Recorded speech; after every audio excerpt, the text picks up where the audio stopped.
রাষ্ট্রভাষা বাংলা চাই, রাষ্ট্রভাষা বাংলা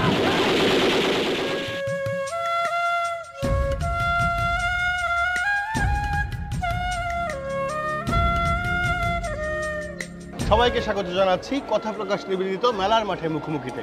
এই আয়োজনে আমরা মেলার গুরুত্বপূর্ণ বই নিয়ে গুরুত্বপূর্ণ লেখকের সাথে আলাপ করি।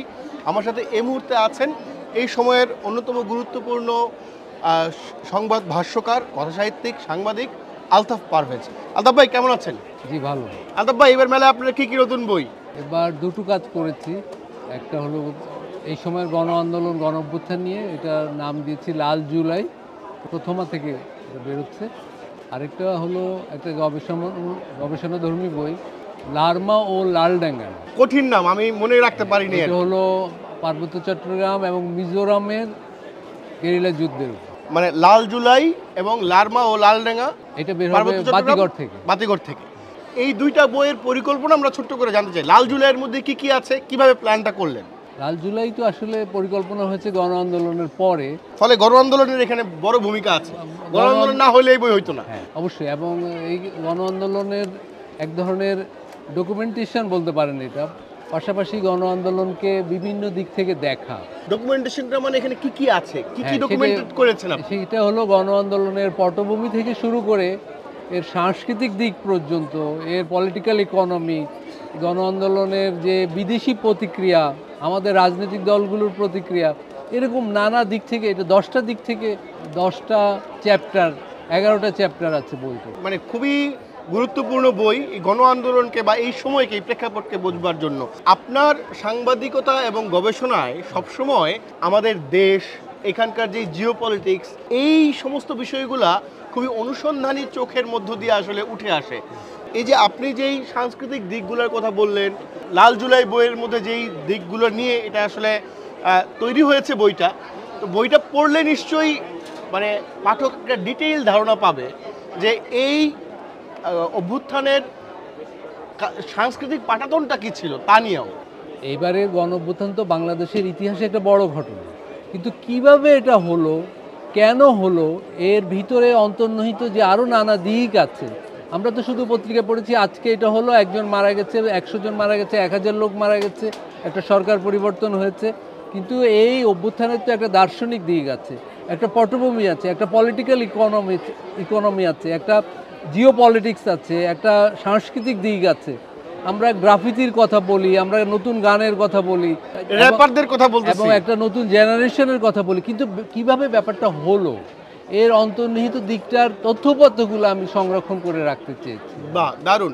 এই অভ্যুত্থানের মধ্য দিয়ে বলা হচ্ছে যে আওয়ামী যে কালচারাল লিগেসি, বাংলাদেশের সংস্কৃতি যেন হলো গিয়ে আওয়ামী সংস্কৃতিতে পরিণত হয়েছে। বাংলাদেশের সংস্কৃতিকে আওয়ামী সংস্কৃতি হিসেবে এক ধরনের তকমা দেওয়ার, বিবেচনা করার মামলা তৈরি হয়েছে, এবং তার বিপরীতে একটা কাউন্টার ন্যারেটিভও তৈরি হয়েছে এখানে, বা আপনার লেখার মধ্যেও আমি আসলে দেখেছি। তো আওয়ামী এই সংস্কৃতি ছাপিয়ে বাংলাদেশের সংস্কৃতি কিভাবে আসলে স্টাবলিশ করা যাবে বা ধরনগুলো কি? এই গণ অভ্যুত্থানকে নিয়ে তো অনেক ধরনের ব্যাখ্যা দেওয়া হচ্ছে। এটা একটা ভুল ব্যাখ্যা যে 1971-এর মুক্তিযুদ্ধের চেতনার বিপরীতে দাঁড়িয়ে 24-এর অভ্যুত্থান হয়েছে। আসলে কিন্তু সেরকম কিছু হয়নি, বরং 1971-এ যে অসমাপ্ত মুক্তিযুদ্ধ আমাদের হয়েছে, মানে যে মুক্তিযুদ্ধে আমরা বিজয়ী হলেও যে রাজনৈতিক বাস্তবায়ন, আদর্শিক বাস্তবায়ন যা এখনো হয় নাই, সেইটা করতে যেই ছাত্র তরুণরা 24-এর অভ্যুত্থান ঘটেছে। ফলে এখানে আওয়ামী লীগ বিএনপির বিবেচনাটা আসলে গুরুত্বপূর্ণ না, গুরুত্বপূর্ণ হলো 71-এর চেতনাকে 24-এর ছাত্র জনতা আরেক ধাপ এগিয়ে নিতে চেয়েছে। ফলে 71-কে যেমন দলীয়করণের চেষ্টা হয়েছে, যেটাকে আপনি যদি আওয়ামী লীগের বয়ান বলেন, সেইটা যে বাংলাদেশের মানুষ গ্রহণ করেনি, বরং 71-এর মূল চেতনায় সংস্কার, পরিবর্তন, সেই চেতনায় ফিরে যেতে চেয়েছে, সেটাই 24-এ কিন্তু। দারুণ। তার মানে 24-কে যে 71-এর বিপরীতে দাঁড় করানোর একটা প্রপাগান্ডা বলবো আমরা দেখেছি, সেটার আপনার দিক থেকে দেওয়া কাউন্টার ন্যারেটিভটা কি? নির্মোহভাবে যদি আমরা দেখি 24-এর, যদি আপনি একটা জিনিস গ্রাফিতিগুলো দেখুন, ওর গানগুলো দেখুন, ওর কার্টুনগুলো দেখুন, দেখবেন যে মানবিক স্বাধীনতার, মানুষের মুক্তির, কথা বলার স্বাধীনতার, বৈষম্য নির্মূল করা, বঞ্চনা মুক্ত এক সমাজ গঠনের চেতনাই 24-এর চেতনা। 71-এও তাই ছিল। ফলে এই দুটোর ভিতর কোনো বিপরীতমুখী কিছু নেই, বরং একটা আরেকটার নতুন সংস্করণ বলতে। আলতাফ ভাই, আপনি কবিতা লেখেন, আপনি গবেষণা প্রবন্ধ যেরকম লেখেন, আপনি ভয়াবহ এক পাঠক, সেটা আমরা জানি নানাভাবে। আপনি সাংবাদিকতা জীবনের শুরু থেকেই প্রায় কাউন্টার রিপোর্ট ব্যাপারটা আপনি একভাবে বলবো জনপ্রিয় করে তুলেছেন বা চালু করেছেন। এই আইডিয়াটা আসলে কোনো ঘটনার মধ্য দিয়ে কি এসেছে? হ্যাঁ, অনেকগুলো ঘটনার ভিতর দিয়ে। যেমন মনে করেন, আমি এখন স্মরণ করতে পারি, বাংলাদেশে একবার আনসার বিদ্রোহ হয়েছে। এখন এই ধরনের বিদ্রোহ যখন হয়, বা 7ই নভেম্বর 1975 সালের মানে বড় ঘটনা যখন ঘটে, আমাদের রাষ্ট্র একভাবে সেটা তুলে ধরতে চায়, আমাদের মিডিয়াগুলো, কর্পোরেট মিডিয়া একভাবে তুলে ধরতে চায়। কিন্তু এগুলো যদি আমরা নিজেরা সরেজমিন অনুসন্ধান করি এবং জনগণের চোখ দিয়ে দেখি, সমাজের স্বার্থের চোখ দিয়ে দেখি, তখন একটা নতুন পিকচার, সত্যিকারের চিত্র আমরা পাই। এটাকে আমি বলছি কাউন্টার ন্যারেটিভ বা কাউন্টার রিপোর্টিং। এটা আমি 80-র দশকে আমি নিজেও চর্চা করেছি। বাহ, মানে এটা তো এখন ধরেন এটার অনেক মানে এই চর্চাটা বেড়েছে নিশ্চয়ই নানাভাবে।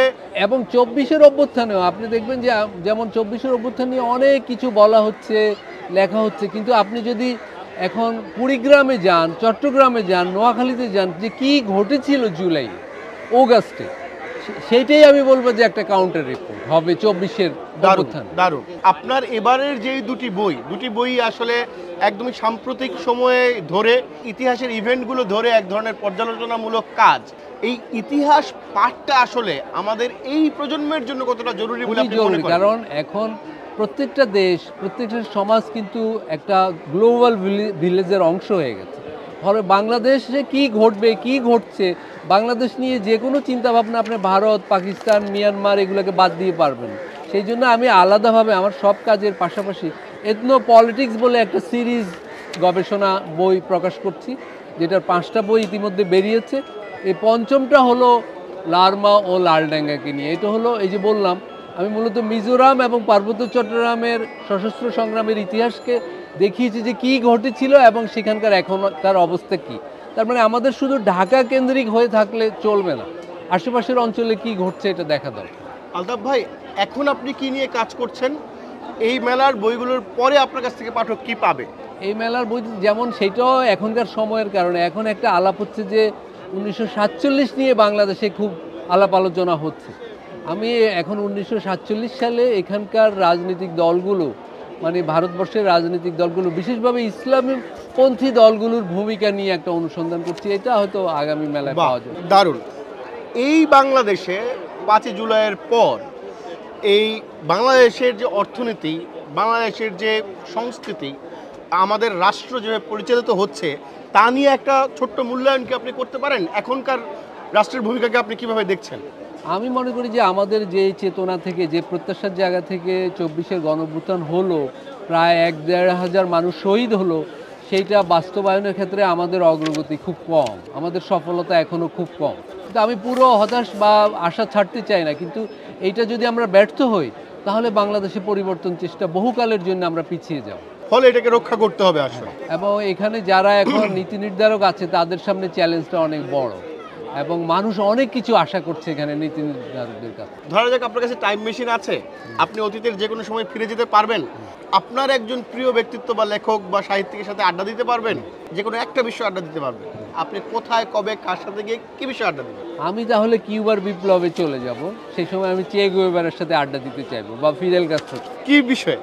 কিভাবে একটা আমেরিকার নাকের ডগায় একটা ছোট্ট দেশ, ছোট্ট জনপদে এইভাবে সফল হলো, তাদের কৌশল কি ছিল, তারা আত্মবিশ্বাসের জায়গাটা কিভাবে নির্মাণ করেছিল, এইটা আমার জানার খুব। আলতাফ ভাই, অনেক ধন্যবাদ আমাদেরকে সময় দেওয়ার জন্য। আপনার জন্য র্যাপিড ফায়ার রাউন্ডের প্রথম শব্দ ক্ষমতা।